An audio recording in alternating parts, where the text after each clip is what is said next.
8,000 unique faces stare through the dark, guarding a silence that has lasted 2 millennia. Beneath the soil, legends whisper of toxic mercury rivers circling a tomb no living soul dares enter. This is the paradox of Qin Shi Huang, the visionary who forged a nation, only to surrender his sanity to a desperate hunt for eternal life. You are watching Somnolent. This is how the first emperor built China, and the terrifying price he paid for immortality. To understand the man who would seek to conquer the very laws of nature, we must first look at the world that tried to kill him before he was even born. Long before the first stone of the Great Wall was ever laid, the land was a jagged mosaic of iron and ambition. This was the era of the Warring States, a 500-year spiral into the abyss of total conflict that reshaped the soul of a civilization. Imagine a landscape where the horizon is never clear of smoke. For 20 generations, peace was not a reality, but a forgotten myth whispered by the elderly to children who would likely never live to see gray hair. Between 475 and 221 BC, the ancient world of the Zhou dynasty had disintegrated into a chaotic free-for-all. 7 kingdoms, Qi, Chu, Yan, Han, Zhao, Wei, and Qin, clutched at each other's throats in a stalemate that seemed destined to last until the end of time. This was not a war of occasional skirmishes or seasonal raiding. It was total war. It was an age of mass mobilization where every farmer was a soldier in waiting and every city was a fortress. The valleys were filled with the sound of bronze clashing and the rhythmic thud of thousands of marching boots. Treaties were signed in blood and broken before the ink could dry. Betrayal was the only currency that held its value in the courts of kings who saw their neighbors not as peers but as prey. In this climate of perpetual slaughter, the very value of a human soul began to erode. Life was cheap, often worth less than a single sack of grain. The philosophical foundations that had once held the culture together were cracking. The mandate of heaven, that divine approval once believed to be held by a single virtuous ruler, was now seen as a fractured relic. Every minor king claimed a shard of it, justifying their atrocities through the lens of divine right. But as the centuries of bloodletting dragged on, the people began to wonder if heaven had simply turned its back on the world entirely. There was a profound sense of spiritual exhaustion. The old ways of chivalry, where charioteers would pause to allow an enemy to fix his wheel, were dead. They were replaced by a cold, calculating pragmatism that demanded total victory at any cost. While the sophisticated states of the East, the cultured centers of music, poetry, and ritual, squabbled over the remnants of the old world, a shadow was growing in the West. This was the state of Qin. To the refined scholars of the Central Plains, Qin was nothing more than a backwater of wolves. The other states looked toward the Western mountains with a mixture of contempt and growing dread. They viewed the people of Qin as unrefined barbarians, a rough-hewn tribe that lived on the fringes of the civilized world, more closely related to the nomadic horsemen of the steppes than to the noble heirs of the Yellow River. The Qin people lived in a harsh, unforgiving geography. Their land was a fortress of mountain passes and deep loess canyons, a place that bred a specific kind of resilience. But their true power didn't come from the soil, it came from their willingness to abandon the ghosts of the past. While other kingdoms remained shackled by the traditions of noble bloodlines and ancient etiquette, Qin was quietly transforming itself into a terrifyingly efficient machine. They had embraced a philosophy that stripped away the illusions of morality in favor of the absolute rule of law and the singular pursuit of state power. In Qin, the social order was inverted. Your family name meant nothing. Your ancestors gave you no protection. There was only one path to status, wealth, and survival: the battlefield. They created a meritocracy of violence. A soldier's rank was determined by the number of enemy heads he brought back from the front lines. This wasn't just a military tactic, it was a cultural identity. Every aspect of Qin life, from the way they taxed their peasants to the way they organized their villages, was geared toward the feeding of the war engine. They were the underdogs who had stopped trying to fit into the world and decided instead to break it. This was the brutal crucible that waited for the arrival of a young prince named Ying Zhang. He was born into a world that knew only the language of the blade, where the only way to end the screaming of 5 centuries was to silence every other voice in the land. The stage was set, the fires were stoked to a white heat, and the shadows were lengthening over a fractured nation that had forgotten the meaning of the word peace. The barbarian state of the West was no longer just a neighbor to be mocked, it was a storm gathering on the horizon, ready to sweep across the plains and wash away the old world in a tide of iron and blood. The storm gathering on the horizon had a face, but long before he was an emperor, he was a child born in the shadow of execution. In the year 259 BC, the city of Handan was not a place of sanctuary for the young Ying Zhang. It was his prison. He was born into the state of Zhao, a territory that loathed his bloodline, serving as a political hostage to ensure his home state of Qin kept its word. For a small child, life was a series of cold nights and the suffocating fear that a single diplomatic mistake by his father would result in his own head being mounted on the city gates. He was a prince by title, but a beggar in status, wandering streets where his presence was a provocation to a populace who had lost entire generations to Qin's aggression. This atmosphere of hostility was compounded by a poisonous secret regarding his very existence. Back in the Qin capital, a wealthy and staggeringly ambitious merchant named Lu Buwei was playing a high-stakes game of manipulation. Lu Buwei had financed the escape of Zhang's father from Zhao, essentially buying his way into the royal family's inner circle. But the rumors that followed were far darker. It was whispered in every tea house and barracks that Zhang was not actually the son of the prince, but the biological offspring of Lu Buwei himself, conceived when the merchant's own concubine was gifted to the royal house. Whether true or not, the stain of illegitimacy was a scar that never healed. It meant that from his first breath, Zhang was an outsider, a boy whose right to rule was questioned by the very men he was destined to lead. He grew up knowing that his life was a commodity bought by a merchant. The sudden death of his father in 247 BC thrust the 13-year-old Zhang onto the throne of Qin. He was a king in name, but he inherited a court that was a viper's nest. For years, he was little more than a figurehead watched over by his mother, the Queen Dowager, and the ever-present Lu Buwei, who now served as prime minister. These were years of forced patience. Zhang sat on the edge of the throne, observing the subtle betrayals of the court, learning that power was not given but seized through the systematic elimination of rivals.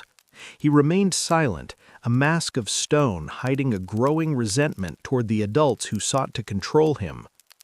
While he studied the maps of the warring states, his mother was drifting into a dangerous and scandalous liaison that would nearly destroy his reign before it truly began.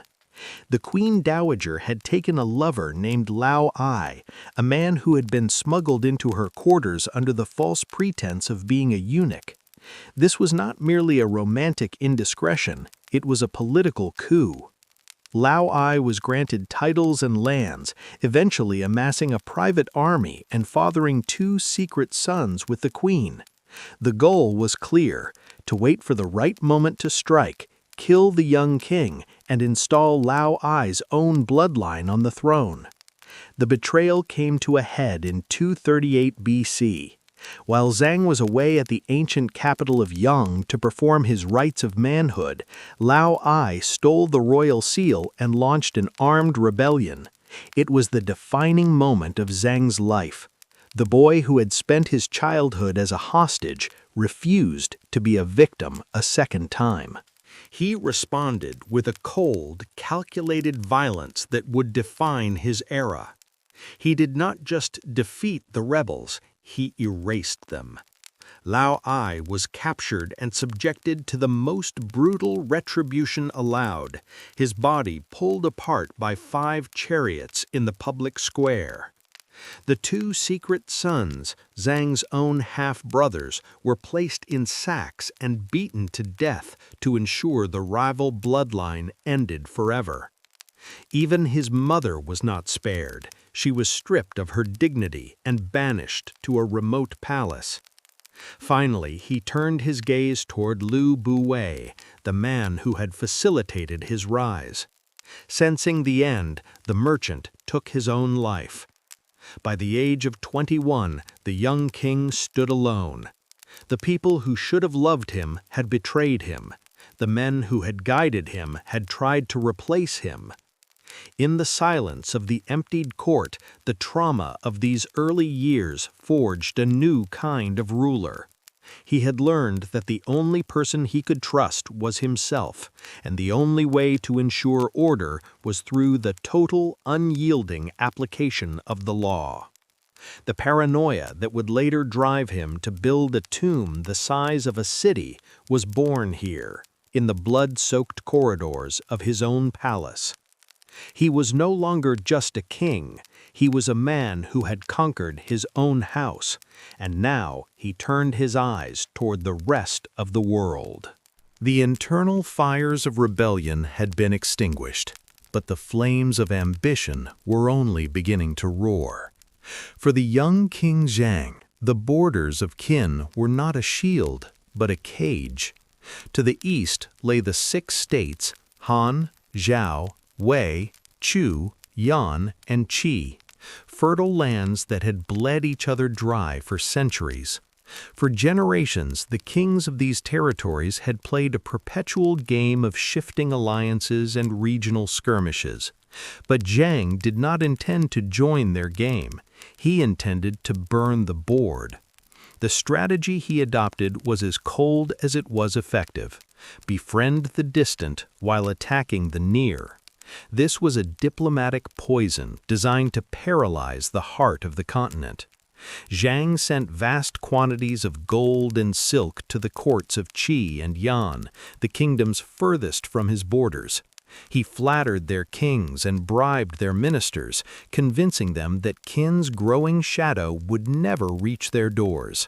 He promised them a partnership in a new era, a lie that bought him the most precious commodity of all: time.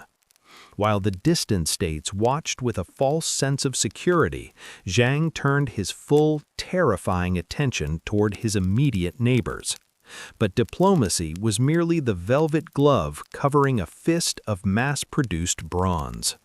Under the influence of legalist philosophy, the Qin military had been transformed into a machine of absolute, terrifying efficiency. In other states, war was still a pursuit of the nobility, governed by ancient codes of honor and hereditary rank.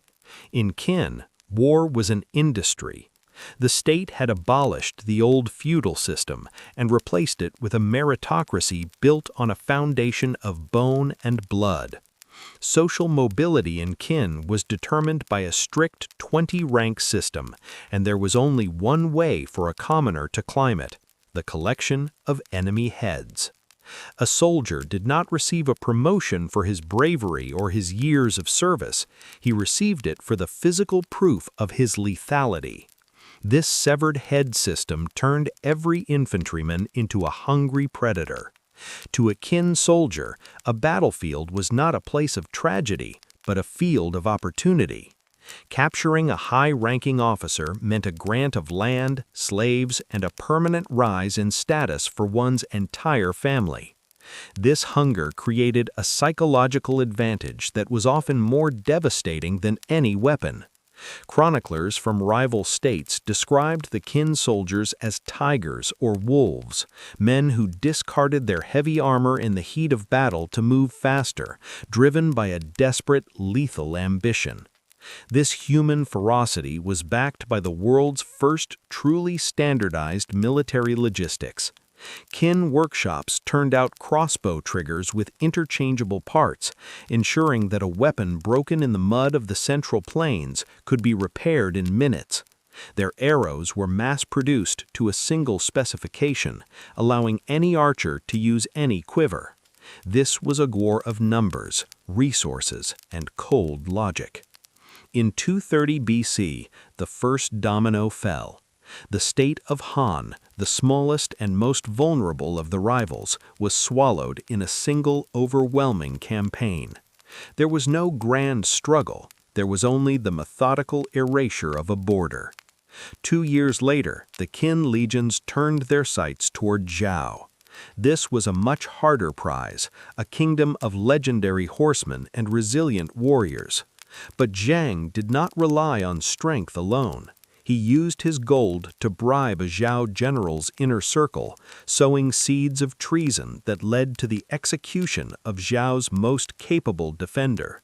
With the leadership in ruins, the Qin army poured over the walls of the capital, ending centuries of Zhao history in a matter of weeks. The momentum was now a physical force. In 225 BC, the state of Wei was targeted. Its capital, Daliang, was considered impregnable, protected by massive walls and a complex system of moats. The Qin did not bother with a traditional siege. Instead, their engineers diverted the waters of the Yellow River, turning the city into a lake. For 3 months, the people of Wei watched the water rise until their walls simply melted away. Then came the massive southern power of Chu. This was the ultimate test. It was a conflict of staggering scale, involving hundreds of thousands of men in a collision of cultures. The first Qin invasion failed, a rare moment of vulnerability for Zhang. But his response was not to retreat, it was to double down.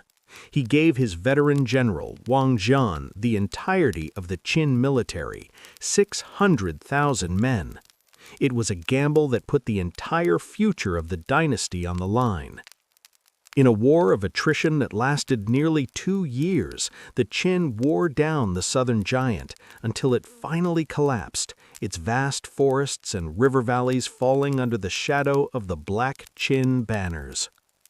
By the time the armies turned north toward Yan and finally east toward Qi, the psychological war was already won.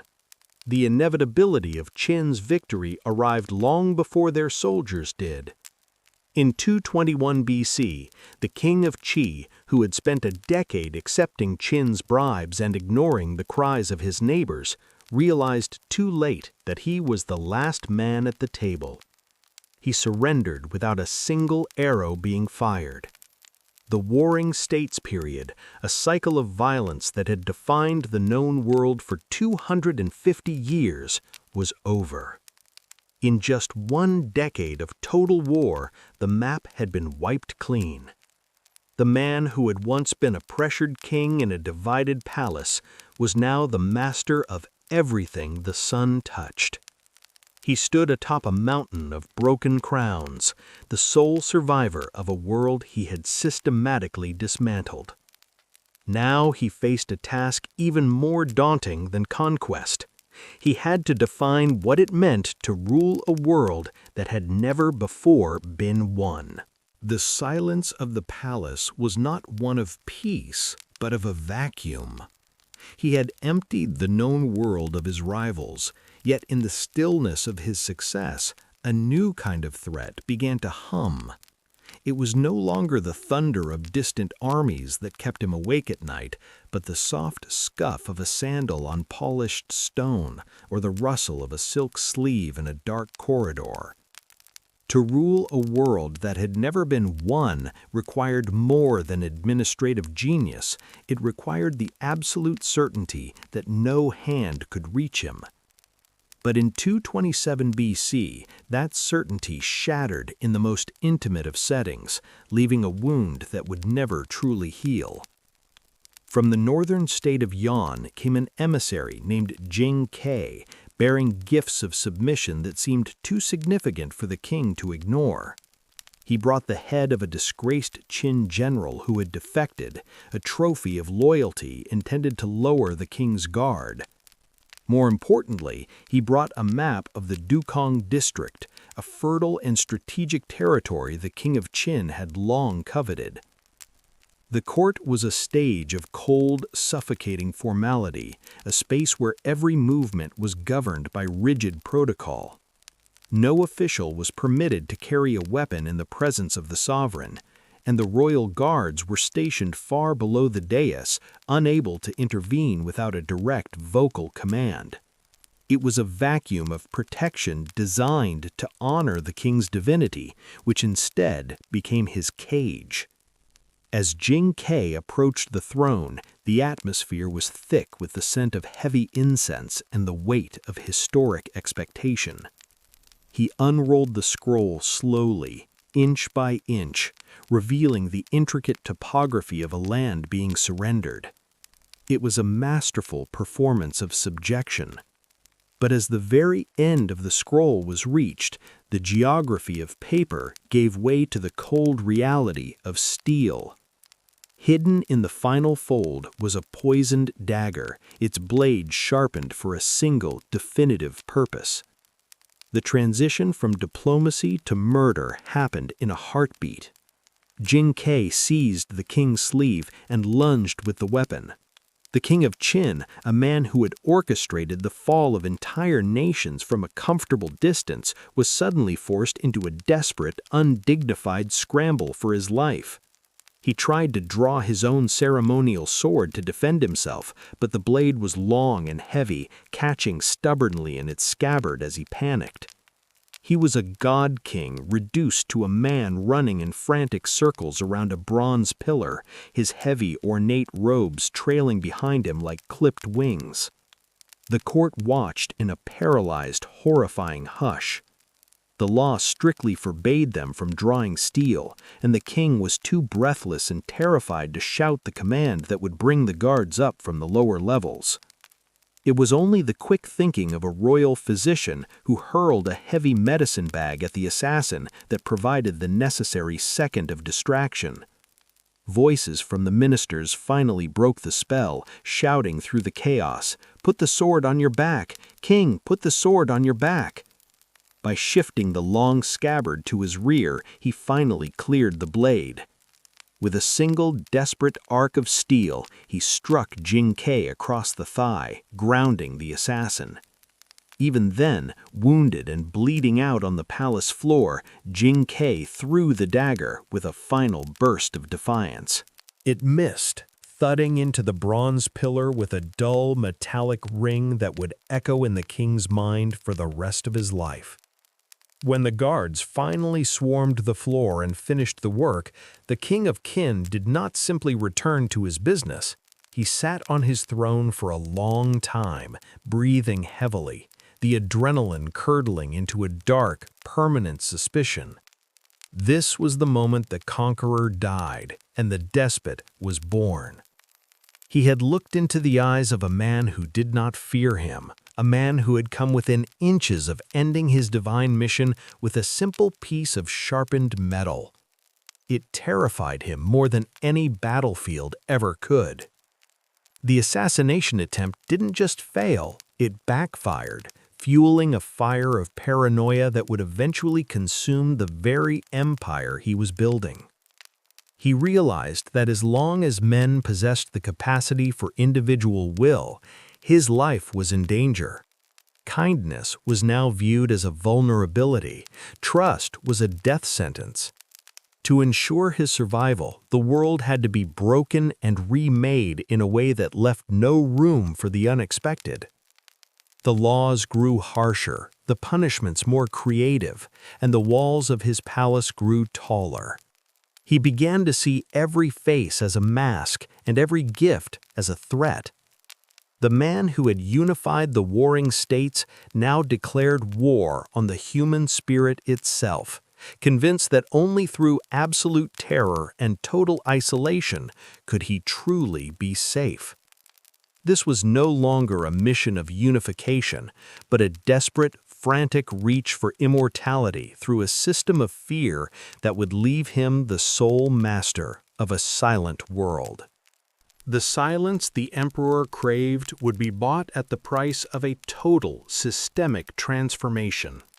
In 221 BC, the final resistance of the warring states collapsed, and the dust of centuries of conflict finally settled over the central plains. Ying Zhang did not merely celebrate a military victory, he recognized that the old world was dead and that a new, singular entity had been born from its ashes.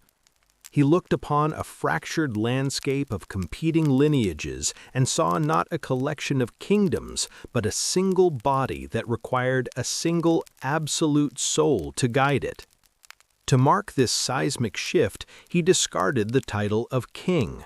A king was a man, and a man was a creature of limits.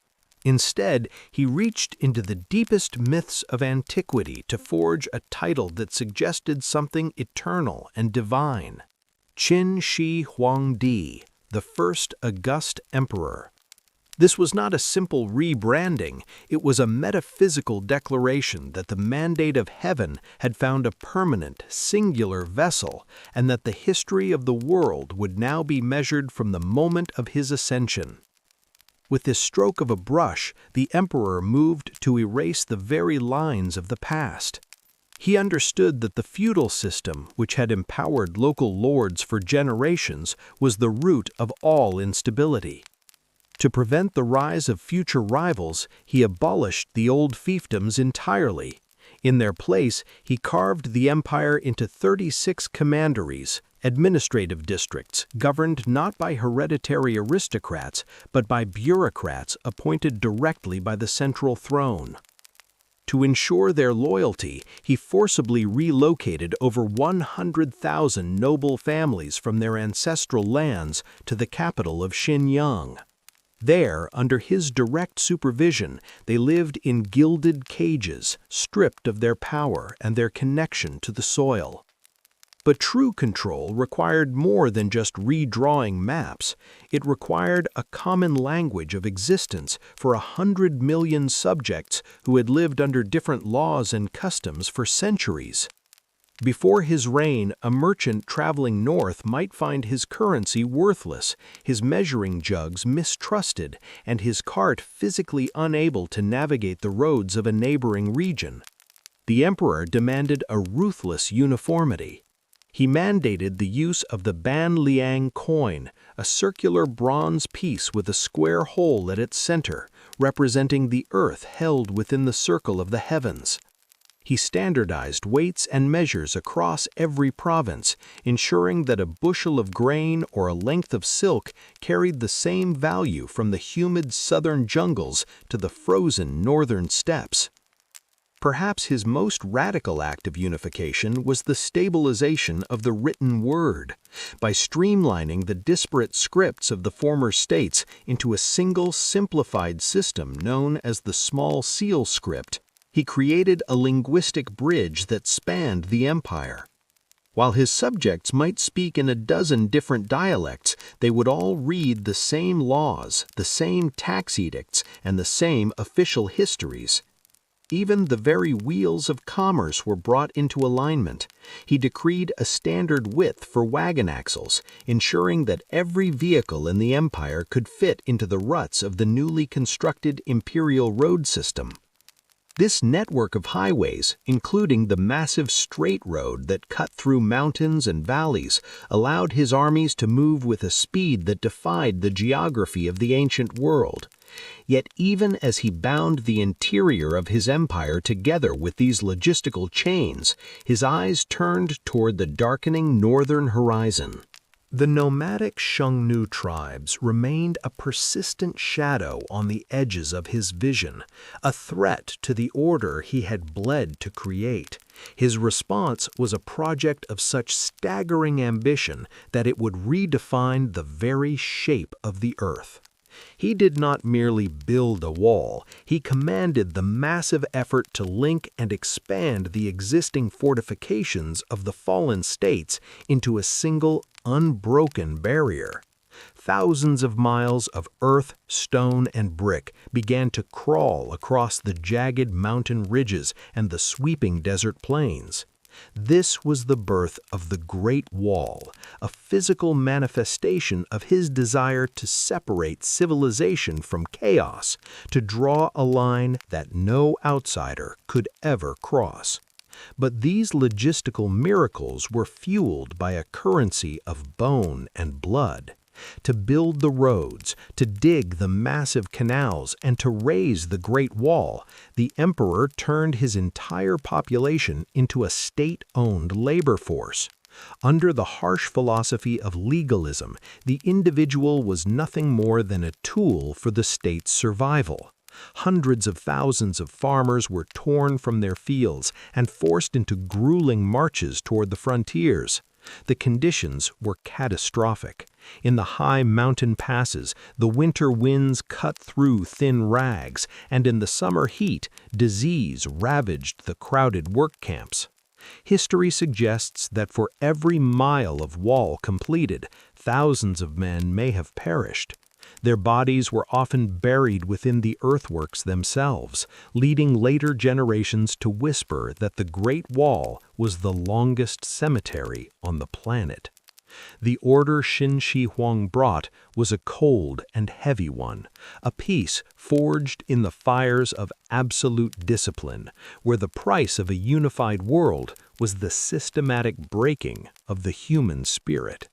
This breaking of the spirit was not merely a byproduct of his wars, it was a calculated policy of statecraft. To ensure that no ghost of the old world could haunt his new empire, Qin Shi Huang realized he had to control more than just the physical movements of his subjects. He had to conquer their thoughts. Under the cold guidance of his prime minister, Li Si, the empire officially abandoned the traditional virtues of Confucianism, which emphasized morality, family loyalty, and the wisdom of the ancestors. In its place, they installed legalism, a philosophy of bleak and absolute pragmatism. Legalism operated on a singular, grim premise that human beings are fundamentally selfish and can only be kept in line through the constant threat of severe punishment and the promise of material reward. The law was no longer a reflection of justice, but a rigid mechanism of total control. This shift in ideology created an immediate and violent friction with the intellectual class. For centuries, the scholars of China had looked to the past for guidance, citing the examples of ancient virtuous kings to critique the failings of the present. To Qin Shi Huang, this was not scholarship, it was sedition. At a grand imperial banquet in 213 BCE, the tension finally snapped. When a traditionalist scholar suggested that the emperor should grant land to his kin in the ancient fashion, Li Si reacted with cold fury. He argued that these intellectuals used their private studies to slander the government and spread doubt among the common people. He proposed a solution that would forever darken the emperor's legacy. The resulting decree was an act of cultural fratricide. Orders were dispatched across the provinces for a mass confiscation of literature. All historical records, except for those of the Qin state, were to be surrendered and cast into the flames. The classic works of poetry, the philosophical debates of 100 schools of thought, and the ancient songs of the people were gathered in massive piles and burned. The smoke rising from these pyres carried with it the collective memory of a dozen generations. To hold on to a forbidden book after 30 days was to face the brand of a criminal and a sentence of hard labor on the Great Wall. To discuss these works in public was a death sentence. To use the past to criticize the present meant the execution of one's entire family. Only practical manuals on medicine, agriculture, and divination were spared, for they served the state's utility. But the emperor's war on the mind did not stop at the edge of the fire. The following year, his paranoia turned toward the men who had written and studied these forbidden texts. Accusing the scholars of spreading rumors and questioning his divine authority, he ordered a horrific purge in the capital. Over 460 intellectuals were rounded up and led to a massive pit. In an act of calculated brutality designed to terrify any who might still harbor independent thoughts, they were buried alive. This was not a hidden massacre, it was a loud and clear message. By filling the earth with the bodies of the learned, Qin Shi Huang was announcing the death of history itself. He intended for history to begin with his reign. He was the first emperor, a title that implied there was nothing before him worth remembering and nothing after him that he would not define. While the scholars were being silenced, a different kind of terror was being woven into the lives of the peasantry. The state was reorganized into a granular network of surveillance. Households were grouped into units of 5 and 10, creating a system of collective responsibility. If one person committed a crime, every member of the group was held equally guilty unless they reported the offender immediately. This turned every village into a nest of spies and every family into a tribunal. Neighbors watched neighbors through the slats of their windows, terrified that a secret thought or a hidden grain store might bring the executioner to their own door. Trust, the foundation of any society, was systematically dissolved and replaced by a pervasive, icy fear. The atmosphere in the empire became one of suffocating silence. In the markets, in the fields, people stopped speaking of the old ways or the ancient songs. They spoke only of the quotas, the laws, and the terrifying efficiency of the Qin magistrates. The state had successfully achieved a level of control that was millennia ahead of its time, a surveillance state that didn't need modern technology because it had weaponized the instinct for survival. Under the shadow of the burning libraries, the first emperor looked out over a landscape where every head was bowed and every voice was stilled. He had leveled the mountains and unified the script, and now he had flattened the human psyche into a blank scroll. Yet, as the last of the scholars' cries were muffled by the falling earth, the emperor discovered that though he could bury his enemies, he could not bury his own growing terror of the darkness that waited at the end of his life.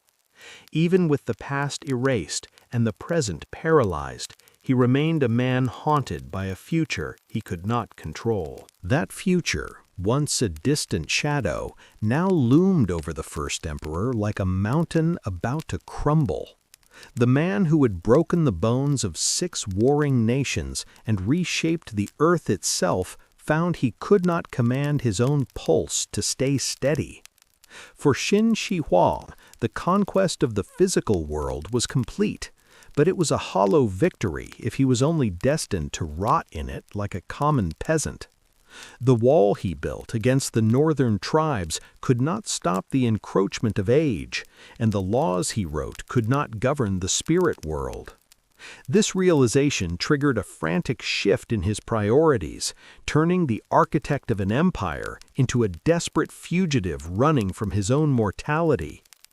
The emperor began to look toward the horizon, convinced that the secrets of life were hidden just beyond the reach of his maps.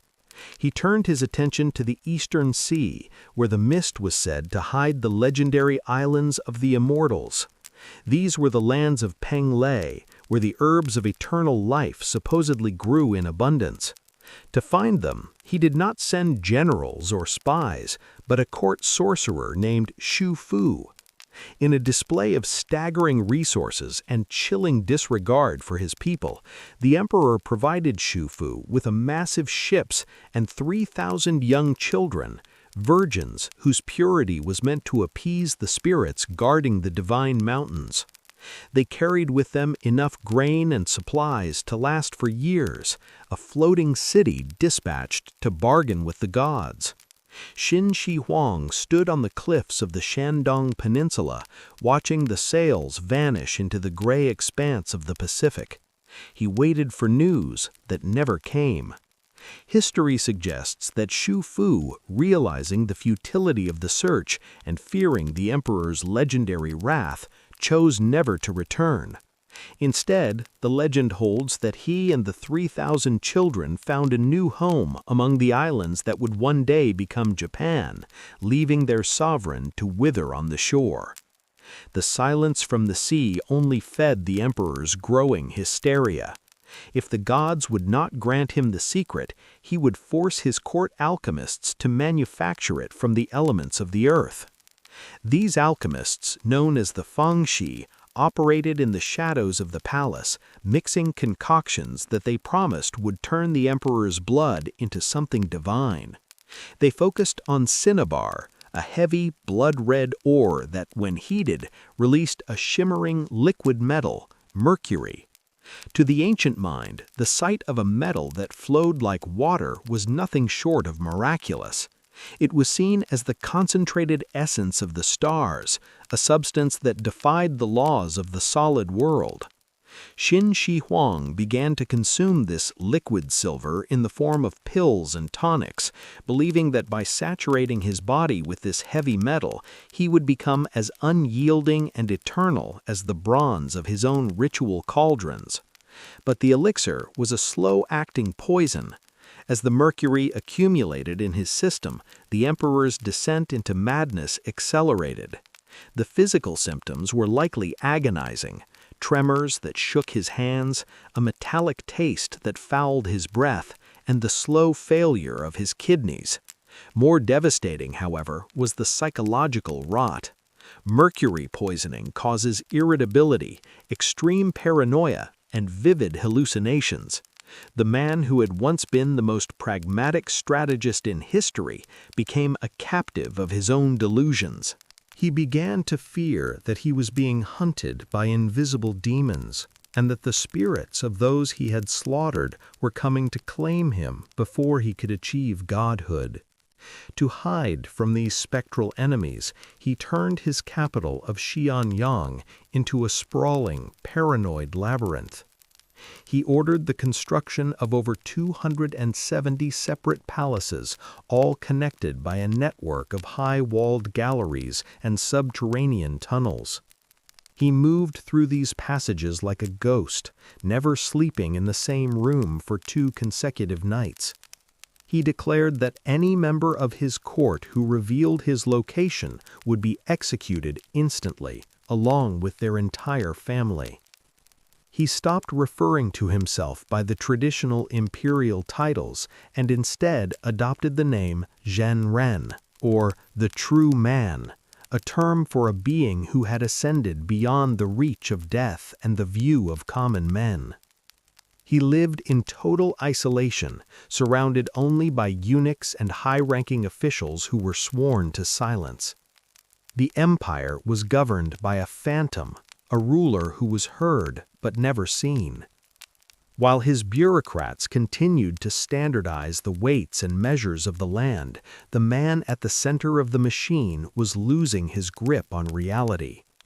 His body was weakening even as his demands for immortality grew more violent. He spent his final days pacing through silent, cold corridors, his mind fractured by the very metal he hoped would save him. The dragon was no longer soaring. He was burrowing into the dark, terrified that the light of day would show the world that his godhood was a lie.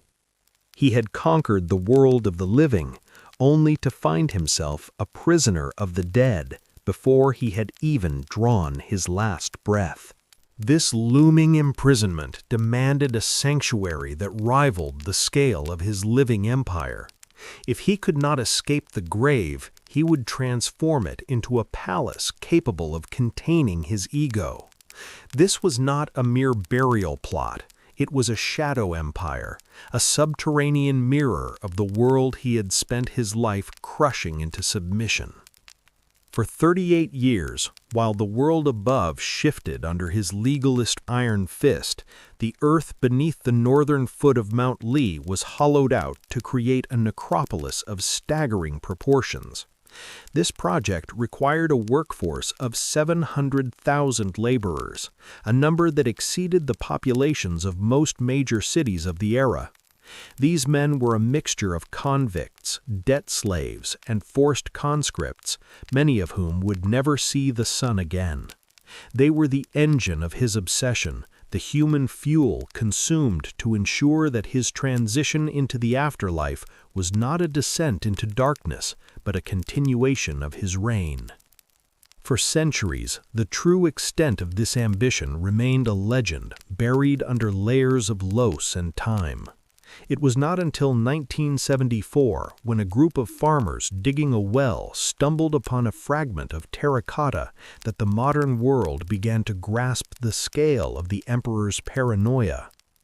They had breached the perimeter of an underground army, a silent legion of over 8,000 soldiers, each standing in battle formation.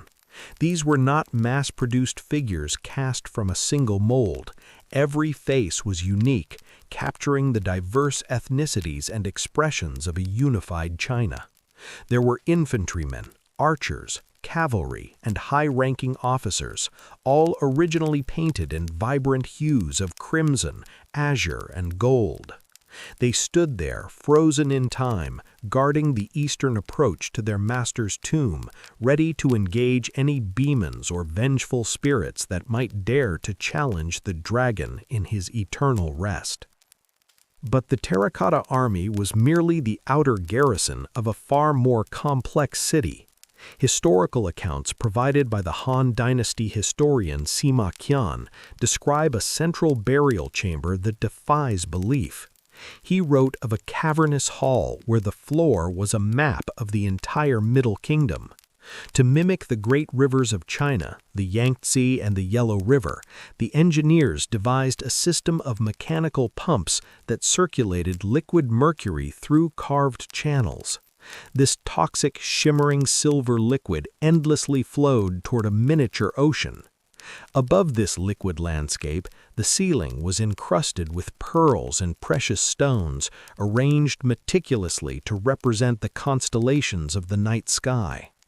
In the center of this artificial universe, the emperor's coffin was placed, intended to float on the mercury tides, allowing him to navigate his kingdom for all eternity. To protect these treasures, the inner sanctum was turned into a lethal labyrinth. Sima Qian records that skilled craftsmen were ordered to construct automatic crossbow traps triggered by floor plates or hidden tripwires designed to strike down any intruder who might seek to disturb the emperor's peace. These were the first sophisticated security systems of their kind, mechanical guardians that never slept and never felt pity. The tomb was a fortress, a monument to the idea that power could be sustained even after the heart had stopped beating. The completion of this monument, however, required a final horrific act of devotion. As the emperor's funeral procession finally entered the necropolis, the gates were not simply closed, they were sealed with blood.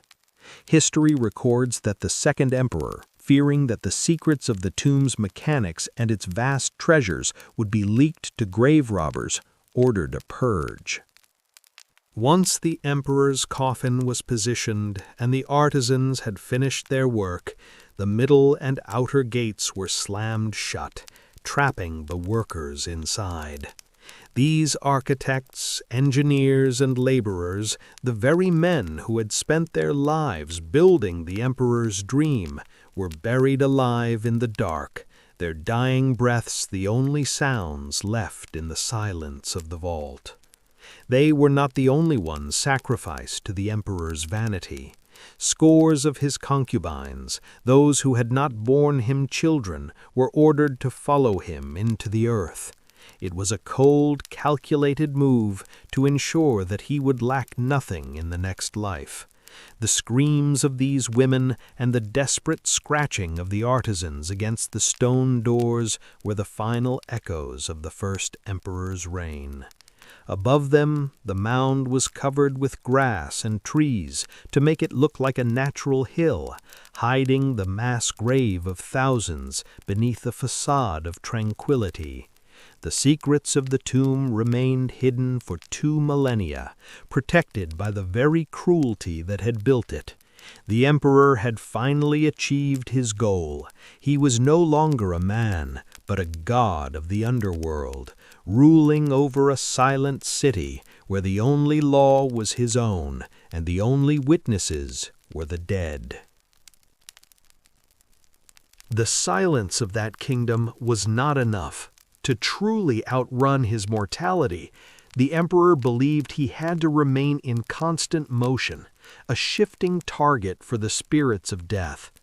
In the sweltering late summer of 210 BC, Qin Shi Huang set out on what would be his 5th and final imperial tour.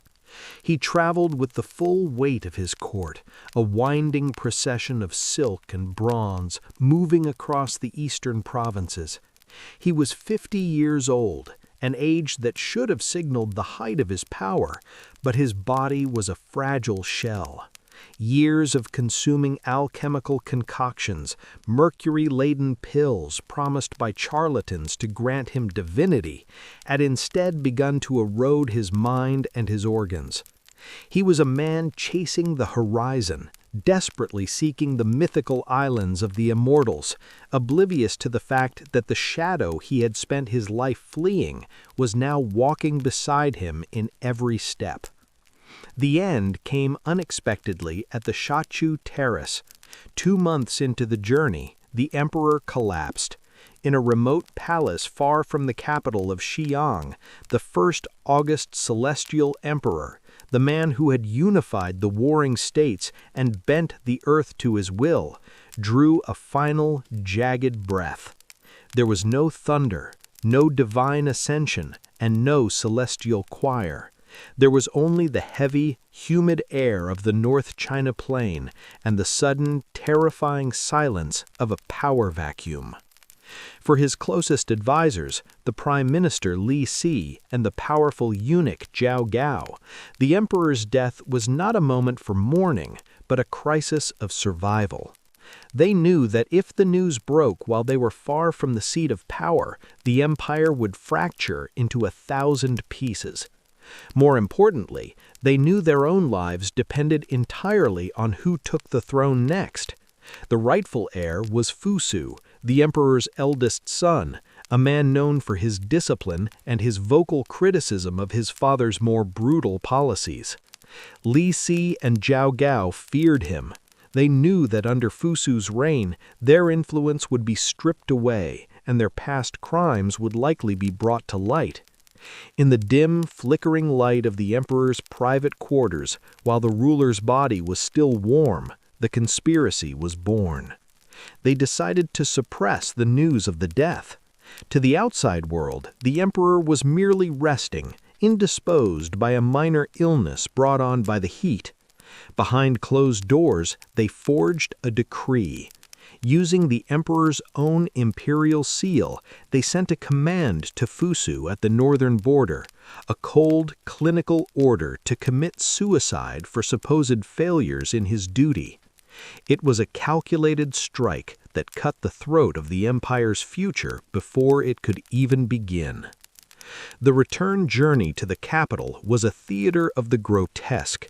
The emperor's carriage, a magnificent vessel of wood and lacquer, now carried a secret that grew more volatile with every passing mile.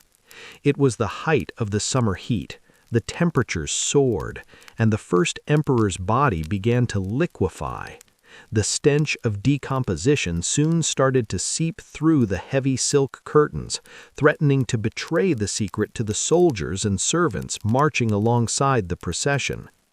To mask the stench of a dead god, Zhao Gao ordered carts of salted fish to be placed at the front and rear of the imperial carriage.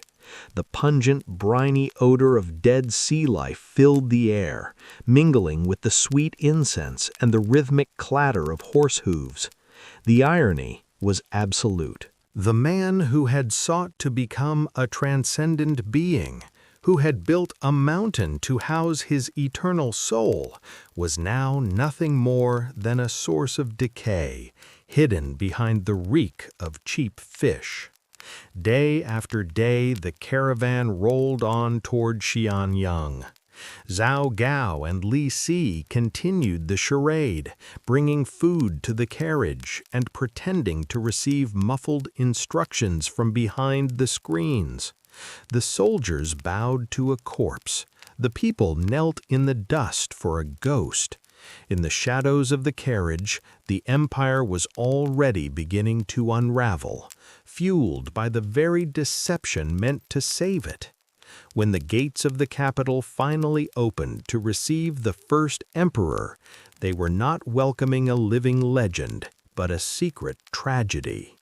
The man who wanted to rule for 10,000 generations had barely lasted 11 years as emperor of a unified China. He had escaped the reach of assassins and outlived his rivals, only to be reduced to a cargo of rot, ushered home in a cloud of flies and salt.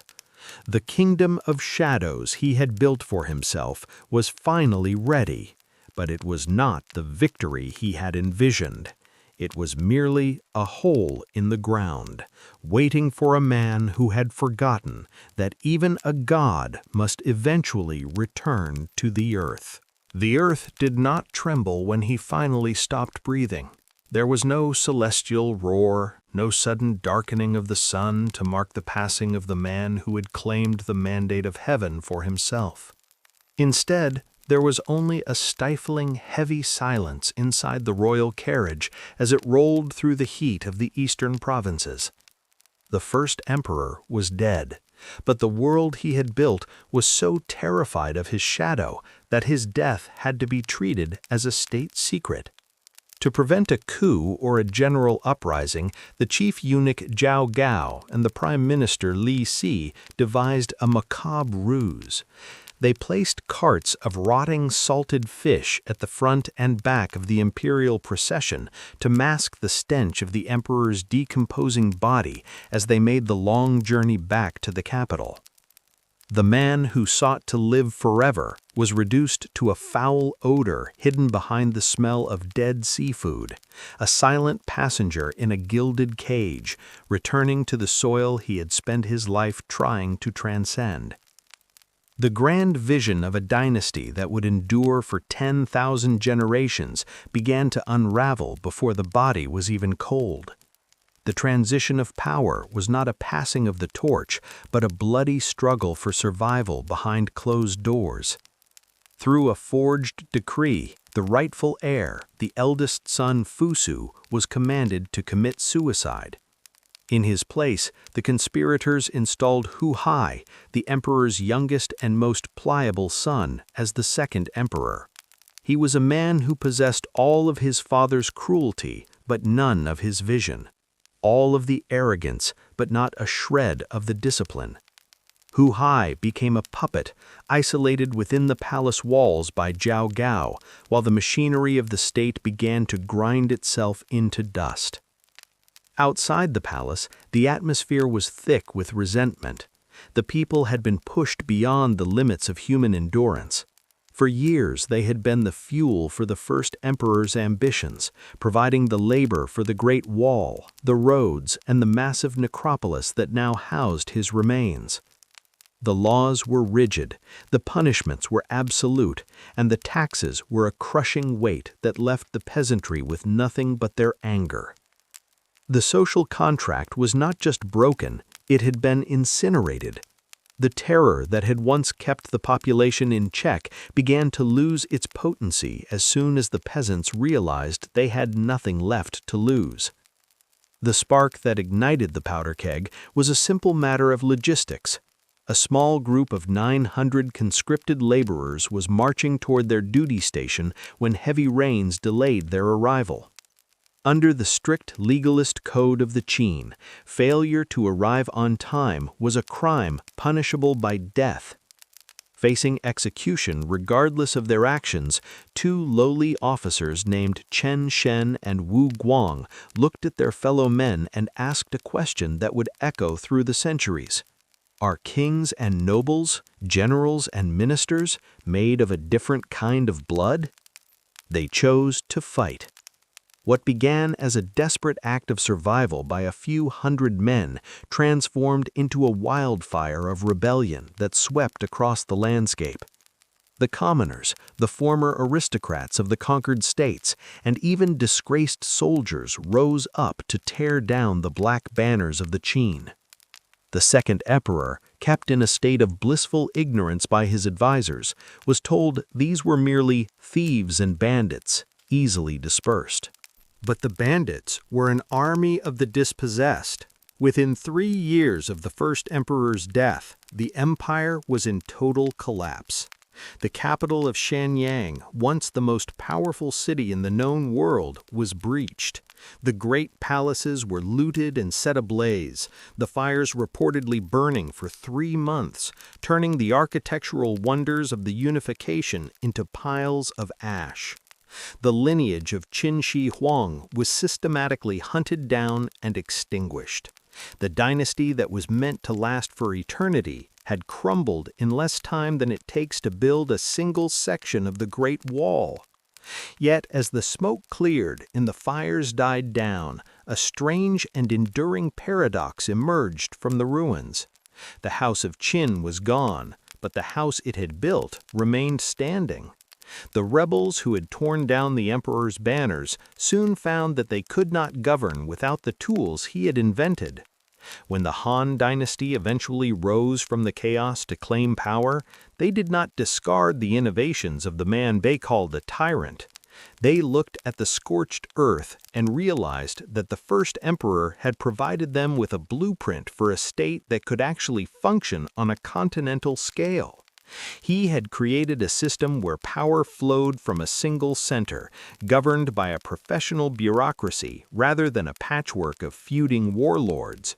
He had standardized the script, ensuring that a command written in the capital could be read 3,000 miles away. He had unified the weights, the measures, and the currency, creating a single economic engine that could outlast any individual ruler. The Han ruler softened the harshness of the legalist punishments with the ethics of Confucianism, but the skeletal structure of the empire remained pure Qin. They kept the provinces, they kept the roads, and they kept the idea of a unified China as the natural state of the world. This is the central irony of the man in the tomb. His physical body rotted in the company of salted fish, and his children were murdered in the streets, yet his ghost would haunt the corridors of power for the next 2,000 years. Every official who sat for a civil service exam, every governor who sent a report to a distant capital, and every emperor who claimed the right to rule over a unified people was an accidental heir to the dragon's legacy. He had failed to achieve the immortality of the gods, but he had achieved the immortality of a system. The dynasty was a flicker, but the empire was a flame that refused to go out. The tomb remained sealed, a silent monument to a man who had forgotten that even a god must eventually return to the earth. But above the ground, in the world of the living, the China he had forged through blood and iron continued to move forward, guided by the very structures he had birthed in his madness. He had sought to live forever in a body of flesh, but he found his eternal life in the ink of the bureaucrats and the borders on the map. The dragon was gone, but his scales were the foundation upon which every future dynasty would build its throne. The man was dead, but the idea of China as a single, indivisible entity had become immortal.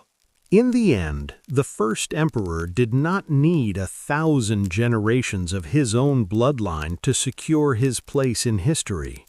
He only needed the system he left behind to prove that once a world is joined together, it can never truly be torn apart again. The system he left behind was more than a collection of laws and administrative districts.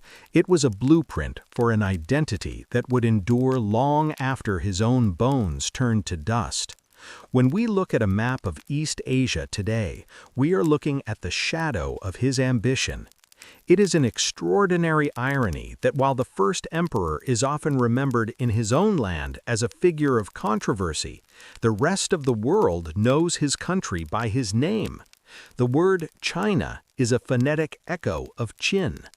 From the ancient Sanskrit Sina to the Latin Sinae, the phonetic fingerprint of his dynasty became the permanent label for 1/3 of the human population. He did not just unify a people, he branded a civilization.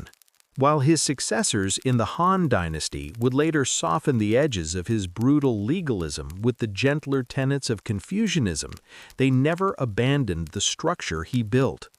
They realized that the skeleton of the state, the centralized bureaucracy, the standardized script, and the absolute authority of the center was the only thing capable of holding such a vast and diverse landscape together. He was the blacksmith who forged the iron frame, and every dynasty that followed was merely painting the walls of the house he constructed. This legacy remains a deeply polarized subject in the modern consciousness. To some, he is the ultimate tyrant, the man who burned the books of the past to ensure he was the only source of truth. They point to the thousands of scholars allegedly buried alive and the millions of conscripts whose lives were ground into the dust of the Great Wall and the Lishan necropolis. In this view, he is a cautionary tale of what happens when the ego of a single man is allowed to consume the resources of an entire world. He represents the crushing weight of the state, the erasure of the individual in the name of the collective. But there is another perspective that has gained significant ground in the modern era. In this light, he is seen as a necessary visionary, a leader who had the cold-blooded courage to do what no one else could. Before him, the land was a bleeding patchwork of warring states, a place of endless slaughter and shifting borders. He brought an end to centuries of chaos. He gave the people a common language, a common currency, and a common destiny. By standardizing the written word, he ensured that even if the people spoke in 1,000 different dialects, they could always understand the mind of the state. He traded the freedom of the few for the stability of the many, and in doing so, he created the world's most enduring political entity. This duality is perhaps most visible in the Great Wall itself. It is a monument that is simultaneously a symbol of national pride and a site of immense human suffering. It is often called the longest cemetery in the world, a stone ribbon built on a foundation of broken bodies. Yet it stands today as the physical manifestation of the boundary he drew between the civilized world and the chaos beyond.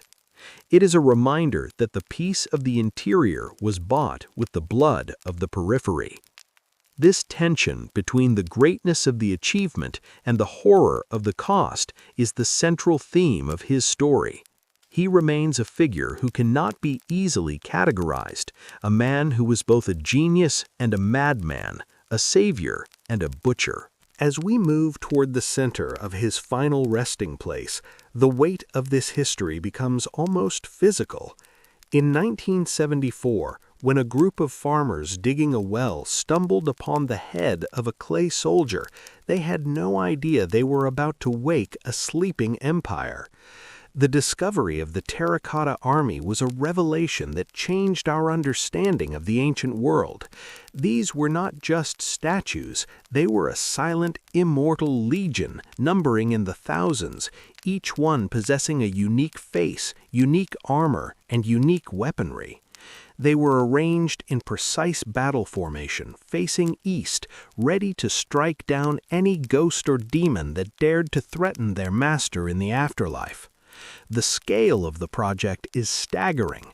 It is estimated that it took 700,000 workers decades to complete the necropolis, a city for the dead that mirrors the city of the living. It is a testament to his obsession with control. He did not just want to rule the world he knew, he wanted to command the world beyond the veil. Yet for all the thousands of soldiers we have unearthed, the greatest prize remains hidden. The actual tomb of Qin Shi Huang sits beneath a massive man-made mound, a pyramid of earth that has guarded its secrets for over 2,200 years. Historical accounts from the Han Dynasty describe a subterranean palace of unimaginable opulence. They speak of a ceiling inlaid with pearls to represent the stars, a floor shaped like a map of the empire, and great rivers and seas of liquid mercury circulated by mechanical pumps to mimic the flow of the Yangtze and the Yellow River. For centuries, these accounts were dismissed as colorful legends, the exaggerations of historians looking to emphasize the emperor's hubris. However, modern soil analysis of the mound has revealed mercury levels hundreds times higher than the surrounding area. The legends, it seems, were telling the truth. Despite our curiosity, despite the advancements in archaeology and the power of modern technology, we have not opened the central chamber. There is a profound sense of restraint that governs the approach to his tomb. On one hand, there are the technical challenges, the fear that the moment the seal is broken, oxygen will rush in and destroy the delicate organic materials, the silks and the pigments that have survived in the dark for millennia. We saw what happened to the terracotta soldiers when they were first excavated. Their vibrant colors faded to gray within seconds of exposure to the air. We do not want to make that mistake with the emperor himself. But beyond the scientific caution, there is something more primal at play. There is a lingering reverence, a cultural hesitance to disturb the man who founded the nation. He is the ancestor of all who call themselves Chinese, and his rest is seen by many as sacred. By remaining sealed, he has achieved his ultimate goal. In his life, he searched desperately for the secret to immortality, sending fleets of ships into the eastern mists and consuming toxic concoctions of mercury and lead in a frantic bid to outrun his own mortality. He failed to keep his body alive, but he succeeded in becoming eternal. By staying in the dark, he has avoided the indignity of being a museum exhibit. He has not been measured, tagged, or placed behind a glass case. He remains a mystery, a powerful presence that exists in the imagination of the world rather than under its microscopes. He is the silent heart of the Middle Kingdom, the architect of a reality that we are all still living in. The Terracotta Army continues to stand guard, their clay eyes fixed on a horizon we cannot see. They are the eternal sentinels of a man who refused to be forgotten, a man who broke the world and then put it back together in his own image. As the modern world rushes toward an uncertain future, the first emperor remains still, submerged in his seas of mercury, surrounded by his silent court. He is the dragon in the mountain, the ghost in the machine of the state, and the immortal spirit of a nation that refuses to break apart. In the end, he did not need the elixir of life. He only needed the earth of China to hold him and the memory of his deeds to ensure that as long as his empire stands, he will never truly die. He remains the untouchable center of the world he created, the eternal mystery at the heart of the Middle Kingdom.